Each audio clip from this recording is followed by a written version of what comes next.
Yo, what's up guys? No matter what content, the Fireboy Sorcerer does not disappoint. It is widely regarded by now as the best endgame starting setup, and rightfully so.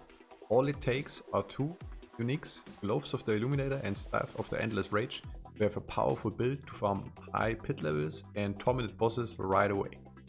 I decided to share my own setup with you real quick. So the way I've set it up here is I'm using Teleport, Ice Armor, which in combination with the aspect on my gear gives me Unstoppable, Lightning Spear for the first Conjuration, basically just a stun, and proc something in the Skilltree. Unstable Currency is ultimate here, just for the attack speed to dish out just a DPS increase, especially necessary in like a Lilith fight. Ice Blades for the second Conjuration, for vulnerable proc, and also just to get more damage from the Skilltree. And of course Fireball, the main attack. The gear I'm using is a Harlequin's Crest Shakeout. Is Might, mainly for the movement speed and damage reduction. Movement speed is really important here for the boots. How I almost cap out on crit chance. But this is all fancy extra. The most important one is Staff and the Gloves. Those two items basically carried me until now, where the build is now. It's strong enough to kill tormented bosses right away. I would not even bother maxing this out in the pit. For the remaining gear, this is a very important piece in my build. So this gives me heal because of 3 to warmth. Makes Ice Armor grants unstoppable. The tempering here, chance to stun. Here, boots, already mentioned them. I was so lucky by upgrading. I hit the crit damage twice. The ring here, Ring of Starless Skies. Absolutely crazy, 3 to core skills, gives a damage multiplier, has attack speed, crit chance, everything the build wants. Second one here, by Russia, pretty similar, a strong damage multiplier. The amulet here, for me personally, the most important one is movement speed. I have the movement speed on the chest and on the amulet. It says actually, how much crit does it give? Crit chance is increased by 35%, like that's a lot, just by movement speed. Another very important one here, what I would recommend is the chance for vulnerability. Yeah, one roll on the gear is a must-have, I think. The glass cannon skills here also can vary. That's personal preference. The double-edged sword, the higher this passive goes, the more susceptible the character gets to one-shots. But on the other hand, the damage is really nice. Before I had Tyrise and Harley, because people always want to know what to use for the mythics. Like, fun fact, Swordslayer Crown and the Teleport Glass Cannon chest piece here, Raiment of the Infinite, build deals way more damage now. Way more damage. Very nukey. I've been using this to level up the glyphs to max. That's insane. Pull packs together, Swordslayer kicks in, big Fireball once and they are dead. It's a really good combo. For the ring here, if I haven't mentioned it already, it's infinite resource. This ability costs no mana. Just can spam this, right? Therefore it's super easy to get a replacement for Ring of Starless Skies. I think I had the one that said I deal flat damage when having a barrier up. And the buff food I like to use, this one, Chorus of War. Gives all stats and crit. And in addition, sometimes attack speed, sometimes crit.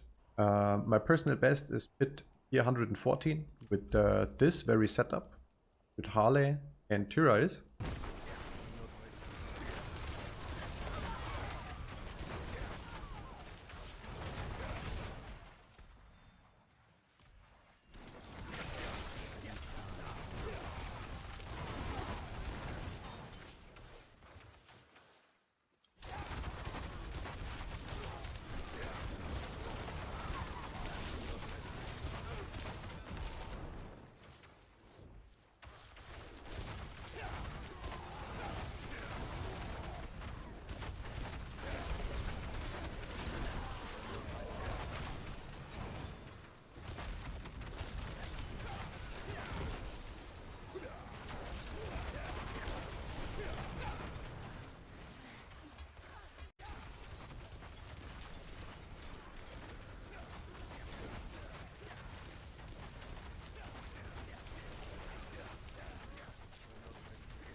On to the skill tree. So only 1 point into Firebolt. Into whatever, either this or 2 into Firebolt, doesn't matter, just to unlock the core skills here.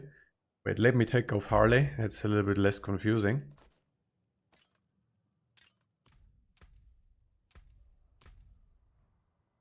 Yeah, 2 in here to unlock a core skill.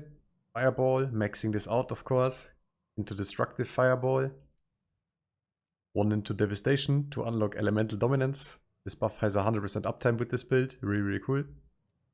Next one, 1 into Teleport, into Shimmering Teleport for the damage reduction. I have only 1 point in Glass Cannon. That's just me. All the remaining points I have are plus skills from the amulet. I feel most comfortable playing the build that way. Only 1 point into Elemental Attunement with a chance to get the buff.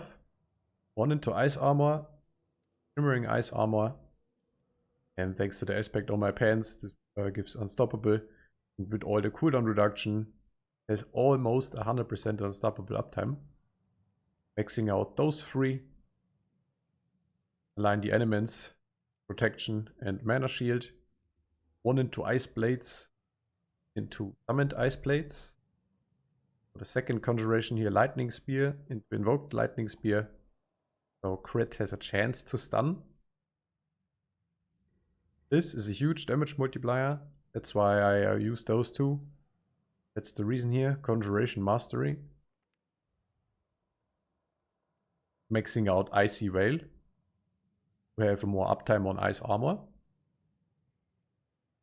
3 into Inner Flames and maxing out Devouring Blaze for the damage multiplier with fire skills.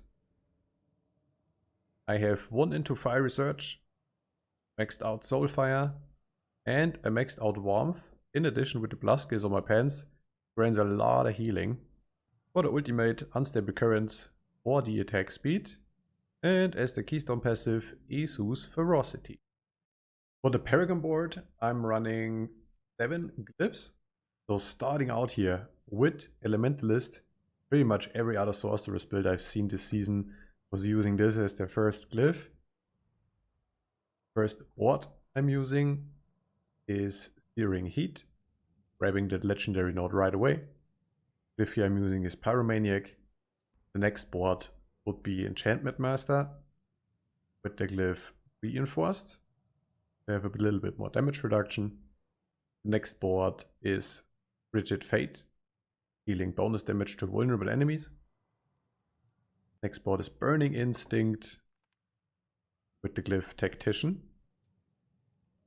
Next board is Ceaseless Conduit with the Destruction glyph just for the flat crit damage. I think I maxed that out, was the first glyph I maxed out. And the last board, Static Surge with Flame Feeder. That's pretty much it for this video, guys. Thank you so much for watching and let me know what you think. What's the highest pit you've cleared this season? Thanks again. Have a nice day, guys, and I'll catch you in the next one. Later.